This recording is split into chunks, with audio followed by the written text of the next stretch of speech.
CCN news में आज बातचीत करने के लिए हमारे साथ मौजूद हैं हाई कोर्ट के अधिवक्ता एडवोकेट वसंत कुमार जी। रिसेंटली एक मामला ये था कि हाई कोर्ट के एक आदेश के बाद बागेश्वर जिले में जो खड़िया खनन एक उद्योग के तौर पर यहाँ विकसित हुआ था, उस पर रोक लगा दी गई है और एक नए ताजा आदेश में उन्होंने जिले की खान अधिकारी को भी सस्पेंड कर दिया है और यहाँ पर जो मशीनें लगी हुई हैं खनन के लिए उन पर भी उनको सीज करने के आदेश दिए गए हैं।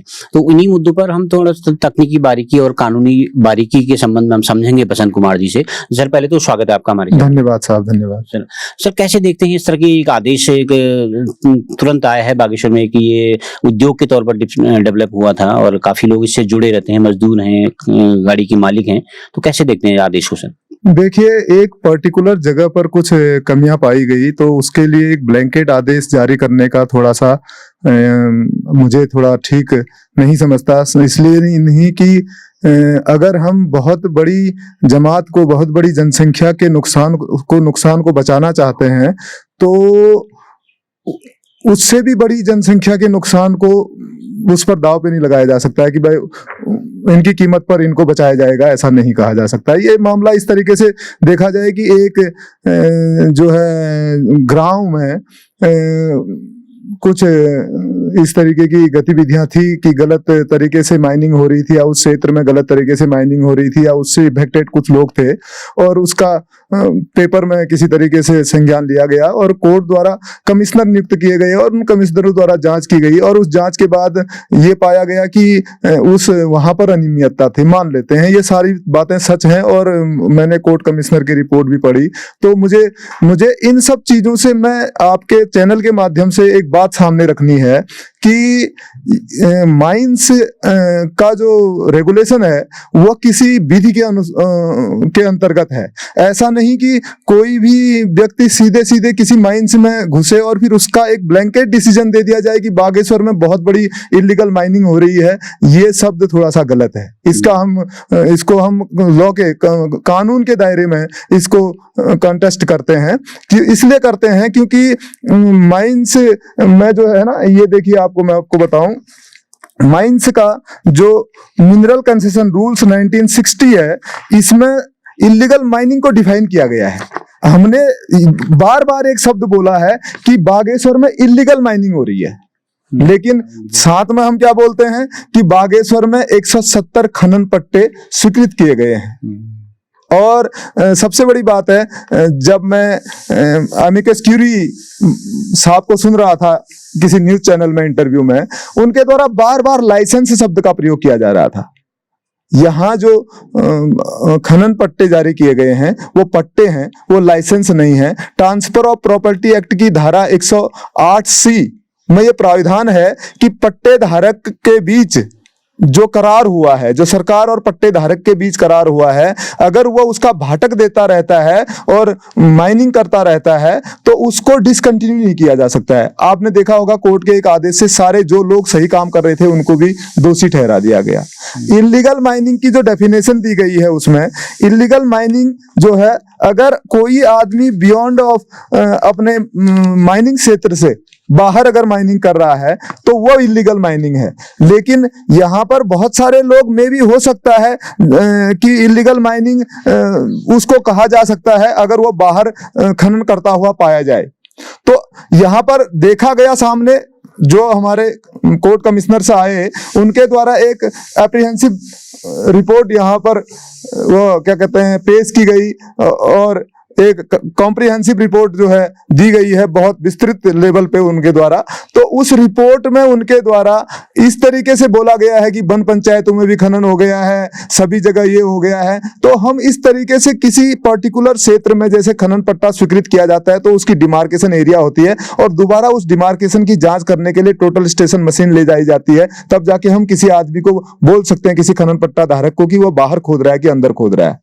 ऐसे आप सरसरी निगाह से देखकर हर किसी को ब्लेम कर दें कि सब लोग बाहर खनन कर रहे थे, ऐसा नहीं हो सकता है। और इसमें ये इलीगल माइनिंग की जो डेफिनेशन दी गई है वो ये दी गई है कि अगर खनन पट्टा क्षेत्र के अंदर अगर खनन कर रहा है माइंस कंसेशन रूल 1960 का जो है एक्सप्लेनेशन है डेफिनेशन पार्ट में, और धारा 2 के अंतर्गत, वो क्या रूल 2 के अंतर्गत, तो उनके द्वारा एक्सप्लेनेशन किया गया है कि अगर माइनिंग क्षेत्र के अंदर कोई खनन कर रहा है तो वो वायलेशन ऑफ लॉ कहा जाएगा, उसको इलीगल माइनिंग नहीं कहेंगे।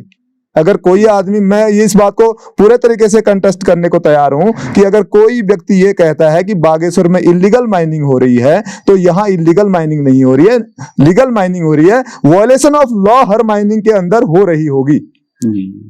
इसमें जो देखा गया, ये शिकायत ये भी थी, जो कांडा क्षेत्र पर्टिकुलर, जो वहां पर एक बड़ा मंदिर है, कालिका का मंदिर है, कई घरों में दरारें थी, तो आरोप ये भी था कि जो खनन के व्यापारी लोग हैं, तो ये न मंदिर को देख रहे हैं, न गौचर पनघट देख रहे हैं, न लोगों के घरों को देख रहे हैं, घरों में दरारें आ गई थी। पर्टिकुलर एक जगह की खबर आई है, कांडा क्षेत्र की आप बात कर सकते हैं, और मैं आपको बताऊं, जो लोकल एडमिनिस्ट्रेशन है या फिर स्टेट का एडमिनिस्ट्रेशन है, उन सब के द्वारा इस बात को समझा जाना चाहिए, इसकी जांच होनी चाहिए बाहरी स्तर पर जो हो रहा है। माइन क्षेत्र के अंदर, जैसे उन्होंने कहा कि हम फलाने माइन में गए और हमने जांच की, माइन क्षेत्र के अंदर प्रवेश करने का एक प्राविधान है, और माइन जो है, माइंस एक्ट 1952 से गवर्न की जाती है, और उसकी वह डीजीएमएस के जो है सुपरविजन में आता है। डीजीएमएस की अपनी प्रक्रिया है, उस प्रक्रिया के अंदर हर साल माइन सेफ्टी के लिए प्रोग्राम तैयार किए जाते हैं। माइन सेफ्टी का पूरा ऑर्गेनाइजेशन काम करता है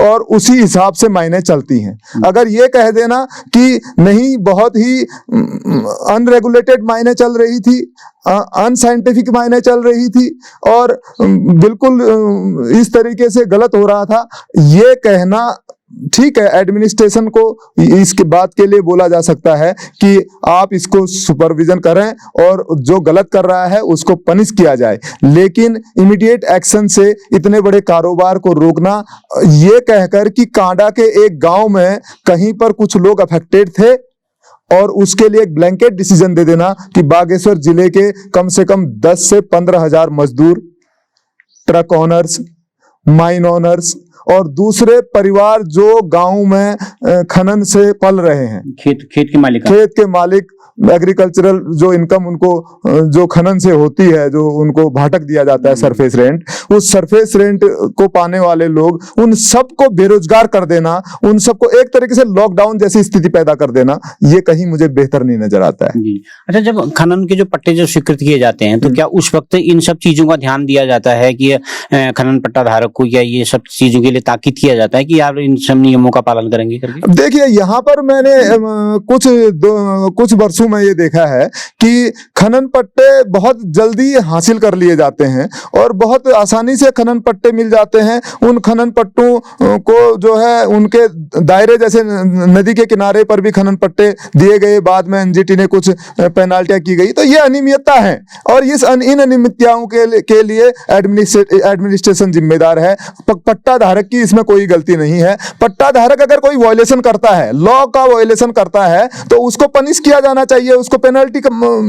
यहाँ पर नदी में कुछ लोगों ने, जैसे नदी के किनारे में जो माइन चला रहे थे, उन लोगों को पेनल्टी भी हुई है कि उन्होंने रिटेनिंग वॉल का प्रयोग नहीं किया, तो इस तरीके का एनजीटी ने कदम भी उठाए हैं। ये भी थी कि मलबा जो है सीधे नदी में उन्होंने डाल दिया। हाँ, तो इस तरीके के शिकायत हमने देखी थी, जैसे पगना में नीचे एनजीटी ने बंद भी किया था कुछ समय के लिए। तो इस तरीके की जो है सुपरविजन चलता है और ऐसा नहीं है कि हर जगह पे इस तरीके का चल रहा है। ये एक परसेप्शन क्रिएट करना ये अच्छी बात नहीं है। अच्छा, एनजीटी का इन्वॉल्वमेंट भी इसमें रहता है, तो क्या जब कोर्ट ने डिसीजन दिया है तो क्या इन चीजों का, जो एनजीटी है आपकी खनन नियमावली, इन चीजों का भी क्या उसने देखरेख नहीं की? देखिए, एनजीटी एक तरफ से कोर्ट डिसीजन ले रही है, एक तरफ से एनजीटी इंटरटेन कर रही है इसको, तो ये एक कंट्राडिक्टरी पार्ट है इसका कि अगर माना दोनों में से अगर हाई कोर्ट और एनजीटी दोनों एक साथ इंटरटेन करते हैं तो इसमें सब्जुडिस जो है जजमेंट आ सकते हैं, बट एनजीटी रेगुलर जो है इस चीज को जो है मॉनिटर करती है, ये हमने देखा है। जी। अच्छा, कितने मजदूर इस फील्ड में अभी जुड़े हुए हैं, इस उद्योग से कितने यहाँ पर जुड़े हुए हैं, और कितना अगर इस तरह का आदेश आता है और ये हमेशा के लिए बंद कर दी जाती हैं, तो क्या कितना प्रभावित इससे होगा? देखिए, हमेशा के लिए बंद तो नहीं हो सकती है। हमेशा के लिए बंद किया जाना, एक जो है पट्टे को आप हमेशा के लिए बंद कर देंगे, ऐसा संभव नहीं है। हाँ, जिन जिन मानकों के अंदर पट्टे को चलाना है उन मानकों के अंदर पट्टे चलने चाहिए, और आगे को पट्टे दिए जाएंगे कि नहीं दिए जाएंगे, ये भौगोलिक स्थिति को ध्यान में रखते हुए इन सब चीजों पर विचार किया जा सकता है। हाँ, जहां तक पट्टे को बंद करने का सवाल है, अगर माइन क्षेत्र में से अगर इतना बड़ा नुकसान हो रहा है तो जनजीवन को बचाने के लिए किया जा सकता है। बट मुझे जो अभी तक दिखा है, जिस तरीके से हम देखते हैं, तो यहाँ पर काफी रोजगार जो है बागेश्वर में खनन, सॉपस्टोन खनन से जो है प्राप्त हुआ है। यहाँ पर मैं आपके चैनल के माध्यम से एक बहुत बड़ी बात आपके सामने लाना चाहता हूँ, जो मिसकंसेप्शन जो जुडिशरी या फिर एडमिनिस्ट्रेशन के उसमें है कि सॉपस्टोन को माइनर मिनरल घोषित कर दिया गया, इसलिए जो मॉनिटरिंग है वो मॉनिटरिंग सीधे स्टेट गवर्नमेंट के हाथ में आ गई। मतलब जो रेगुलेशन का काम है वो स्टेट गवर्नमेंट के हाथ में आ गई। यहाँ पर दो चीजों को समझना पड़ेगा बहुत गंभीरता से। मिनरल और माइनिंग दोनों पार्ट अलग अलग हैं, और हम लोग माइनिंग जो है, माइंस जो है, वो माइंस एक्ट से गवर्न होती है।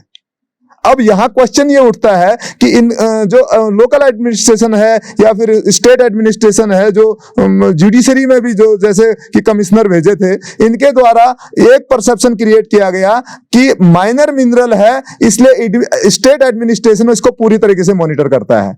अभी आपने खबर सुनी होगी कि सारी मशीनें सीज कर दी गई। मशीनों की परमिशन कौन देता है? मशीनों की परमिशन, मशीनें एक्सकेवेटर चलाने की परमिशन माइन ओनर को डीजीएमएस द्वारा प्राप्त की जाती है। डीजीएमएस का मॉनिटरिंग है उस पे, और डीजीएमएस को अभी तक हाईकोर्ट में इस केस में पार्टी तक नहीं बनाया गया है, जिसका माइंस को रेगुलेट करने की पूरी जिम्मेदारी है।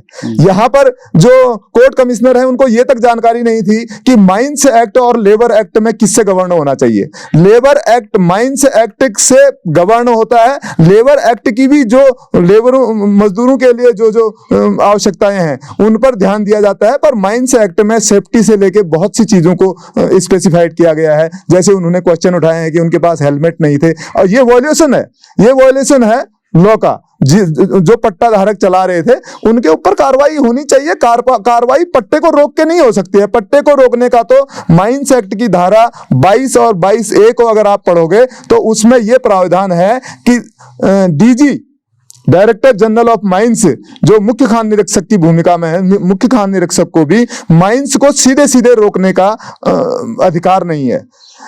इसलिए नहीं है कि पट्टा धारक को प्रिविलेज करना है, इसलिए नहीं है। पट्टे धारक के नीचे उस माइंस में काम करने वाले कामगार मजदूरों की जिंदगी पर क्या असर पड़ेगा, उसके लिए यह प्रावधान किया गया है कि मुख्य खान निरीक्षक पहले जो है 30 दिन का नोटिस, अगर कोई इंडेंजर जोन बन गया है, इंडेंजरस कोई जोन है उस माइंस में, तो वो इंस्पेक्शन करेंगे। इंस्पेक्शन के बाद उनको दिखा तो वो 30 दिन का नोटिस देंगे कि ये इंडेंजरस हो रहा है, इसमें जनहानि होने की संभावना है, इसको ठीक करो। अगर वो ठीक नहीं करता है तो माइंस के उस पार्ट को बंद किया जाएगा, लेकिन मजदूरों के रोजी रोटी को प्रभावित नहीं किया जाएगा। अब यहाँ जो है माइंस एक्ट की धारा 22 और 22A का माननीय न्यायालय द्वारा भी पूरा उल्लंघन किया गया है। अच्छा, एक ये भी परसेप्शन ऐसा देखा गया है कि जो आपको जो मशीनें लगाने की जो खनन व्यापारी को अनुमति मिलती है, तो वो कितनी डेप्थ तक जा सकता है? मतलब ये है कि बहुत ज्यादा अवैज्ञानिक तरीके से डेप्थ तो वाटर लेवल तक की है। माइनिंग जो होगी वो वाटर लेवल तक जाएगा, वो माइन प्लान के अंदर स्पेसिफाइड है। वो आपके जो है आपकी डीड में शर्तें स्पेसिफाइड हैं, उनका पालन करके आपको चलना है। हाँ, मशीनों का जो अभी यहाँ पर जैसे एक्सकैवेटर की अनुमति है, एक्सकैवेटर की अनुमति इनको अगर 500 HP की मिली हुई है तो उसमें से वो 2 एक्सकैवेटर जो यहाँ पर यूज होते हैं, वो 2 एक्सकैवेटर एक माइन में यूज कर सकते हैं। बट हाँ, ये देखा गया है काफी लोग इसका वायलेशन माइन ओनरों ने किया है, तो उनको नोटिस जाना चाहिए, उनको बंद किया जाना चाहिए, लेकिन उनकी माइन को सस्पेंड नहीं किया जा सकता है। उसको रेगुलेट किया जाना चाहिए। गलतियां करते हैं, क्योंकि माइनिंग करेगा तो माइन ओनर और मैनेजर गलतियां करेंगे, वॉयलेशन भी करते हैं। वॉयलेशन के प्राविधान बनाए गए हैं एक्ट के अंदर। माइंस एक्ट 1952 को पढ़ना पड़ेगा हमारे कोर्ट कमिश्नर को भी, हमारे न्यायालय में उसको एक्सप्लेन करना पड़ेगा, और उसी के अंतर्गत माइन को ऑपरेट किया जाता है, वो रेगुलेट किया जाता है। डीजीएमएस की ये जिम्मेदारी है जी। तो जिसके मकान अगर खनन से क्षतिग्रस्त होते हैं, या मंदिर मस्जिद या धार्मिक स्थान के जो जगह हैं वो अगर क्षतिग्रस्त होती हैं, तो क्या इसमें ऐसा प्रावधान भी है क्या, खनन व्यापारी या उसको ठीक करके देगा दुरुस्त? देखिए, मंदिर मस्जिद का जहां सवाल है, जहां सार्वजनिक प्लेस का सवाल है, उसको बचाकर चलना पट्टा धारक की जिम्मेदारी है। हाँ, जो प्राइवेट लैंड की बात कही गई है जिसमें मकान क्षतिग्रस्त हो गए, उनको रिहेबिलिटेशन के लिए स्टेट गवर्नमेंट ने, सेंट्रल गवर्नमेंट ने जीजीएमएस का प्रावधान किया गया है। पट्टा धारक ये गलतियां करते थे, पहले से भी करते थे और शिकायतें आती थी सरकार के पास। तो पट्टा धारक ये गलतियां करते थे तो सरकार ने क्या किया, सेंट्रल गवर्नमेंट ने क्या किया, डीएमएफ का प्रावधान किया। डीएमएफ का प्रावधान किया तो डीएमएफ में आपका जो है अलग से रॉयल्टी का 15% फंड जमा होता है। उस फंड से उस क्षेत्र की जनता, जो प्रभावित क्षेत्र की जनता है, उसको रिहेबिलिटेशन किया जाना चाहिए। लेकिन यहाँ क्या हुआ, यहाँ डिस्ट्रिक्ट एडमिनिस्ट्रेशन ने जिले में यहाँ पर उस फंड को डाइवर्ट करके दूसरी जगह इस्तेमाल करा, फिर भी कांडा के जो प्रभावित घर थे उनको रिहेबिलिटेशन करने का काम नहीं किया। ये एडमिनिस्ट्रेशन की गलती थी। इसमें मेरा कहने का मतलब यह है कि इसमें पट्टा धारक की ऐसी कोई गलती नहीं है कि, और पट्टा धारक और मजदूर जो माइन में काम कर रहा है, उस मजदूर की ऐसी कोई गलती नहीं है कि जो उसकी रोजी रोटी या उसके पेट में लात मारी जाए। एक बात ये भी उठती है ना सर कि मजदूरों के हितों का वहां पर ख्याल नहीं रखा जाता है, या उनकी जिंदगी को दांव पर लगाकर खनन होता है, तो कितना इससे आप सहमत? मैं बिल्कुल सहमत नहीं हूं, इसलिए सहमत नहीं हूं, एक दिन एक आदमी के कह देने से ऐसा नहीं हो सकता है। 1978-73 से यहाँ पर खनन कार्य, मजदूरों की तो मौत भी हो जाती है। हाँ, मैं वही बता रहा हूं, कई बिल्कुल भी सहमत कम हूं, क्योंकि एक दिन एक आदमी के या फिर कोई कमिश्नर के अपने स्पेसिफिकेशन में, या फिर अपनी जो हाइपोथेटिकल रिपोर्ट एक तरीके से मैं मानता हूं उसको, कि पूरी कल्पना कर दी हमने कि भाई इसमें ऐसा होता है, माइनिंग करेंगे तो माइनिंग में इस तरीके के इंसिडेंट्स होते हैं, इस बात से कोई नकार नहीं सकता है। इसके लिए माइंस एक्ट में प्रावधानित किया गया है, क्योंकि ये पहले से अंडरस्टूड है कि माइंस में कभी कोई रिस्क हो सकता है। कोशिश हमेशा सेफ्टी ऑफ माइन की जाती है। और आपने ये देखा होगा, इतने समय से 1978 से यहाँ पर माइनिंग हो रही है, लेकिन इस तरीके के बड़े मामले सामने नहीं आए होंगे कि बहुत ज्यादा जो है किसी को माइनिंग से नुकसान हो गया हो, या फिर इस तरीके की घटनाएं हुई हो। अगर नहीं हुई हैं घटनाएं, तो अभी तक जब तक घटनाएं हमारे सामने नहीं आई हैं तो हम किसी को ब्लेम नहीं कर सकते हैं सीधे सीधे। चलिए ठीक है सर, आपने बातचीत के लिए वक्त निकाला, चलिए बहुत बहुत जी बिल्कुल, धन्यवाद। धन्यवाद सर। तो आप थे हमारे साथ हाईकोर्ट के अधिवक्ता एडवोकेट वसंत कुमार जी, जिनका स्पष्ट मानना है वो कोर्ट के आदेश से बहुत ज्यादा सहमत नहीं है। उनका ये भी मानना है कि कहीं पर छोटी गलतियां हो सकती हैं, लेकिन एक छोटी गलती को ठीक करने के लिए आप सारी एरिया को आप दांव पर लगा दें, या सारे मजदूरों के हितों को दांव पर लगा दें, या खनन व्यापारियों के हितों को दांव पर लगा दें, ये संभव नहीं है। उनका कोर्ट से गुजारिश है कि इस पर एक बार फिर से विचार किया जाना चाहिए। CCN न्यूज के लिए मैं सुरेश पांडे।